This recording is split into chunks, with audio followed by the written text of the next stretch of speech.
Hello বন্ধুরা, নমস্কার। আজ লক্ষ্মীর কিচেনে বানাবো ম্যাগি।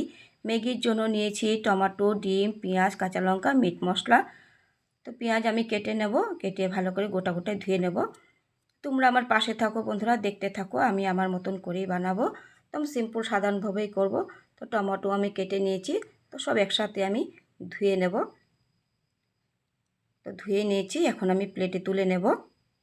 তো সব সময় তো রেস্টুরেন্টে খাওয়া হয়, তাই ভাবলাম আজ ঘরেই বানাবো। তো ঘরে বানালে খেতে দারুণ লাগে। তো লঙ্কা, পেঁয়াজ, টমেটো আমি কেটে তোমাদেরকে দেখাবো। তো তোমাদের যদি ভালো লেগে থাকে আমার এই ভিডিওগুলি, তোমরা অবশ্য কমেন্টে জানিও। ঠিক আছে বন্ধুরা? ইউটিউব, ফেসবুক, ইনস্টাগ্রাম বন্ধুরা আমাকে সাবস্ক্রাইব করে দিও। ফেসবুক, ইনস্টাগ্রাম বন্ধুরা আমাকে ফলো করে দিও, কমেন্ট করে জানিও। তো দিয়ে দিচ্ছি জল, সাদা তেল, ম্যাগি দিয়ে দেবো। সাদা তেলটা দিয়েছি, ম্যাগিগুলি একসাথে জড়ো জড়ো হয়ে থাকবে না, তার জন্য। তো জল ঝরানো হয়ে গেছে, দিয়ে দেবো রিফাইন অয়েল, দিয়ে দিয়েছি পেঁয়াজ কুচি, দিয়ে দেবো টমেটোর কুচি। তো তোমাদেরকে আমার অসংখ্য ধন্যবাদ রইল তোমাদের এই ভালো ভালো কমেন্টের জন্য। ঠিক আছে বন্ধুরা, সব সময় এভাবে পাশে থেকো, আমি তোমাদের পাশে আছি। তো আমার ম্যাগি রেসিপিটা তোমাদের কেমন লেগেছে সেটাও তোমরা আমাকে কমেন্টে জানিও।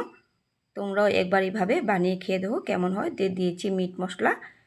তো একটু নেড়ে নেব, নেড়ে চেড়ে নামিয়ে নেব।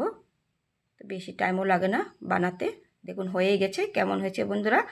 এতক্ষণ হলো, বাই বাই, টাটা।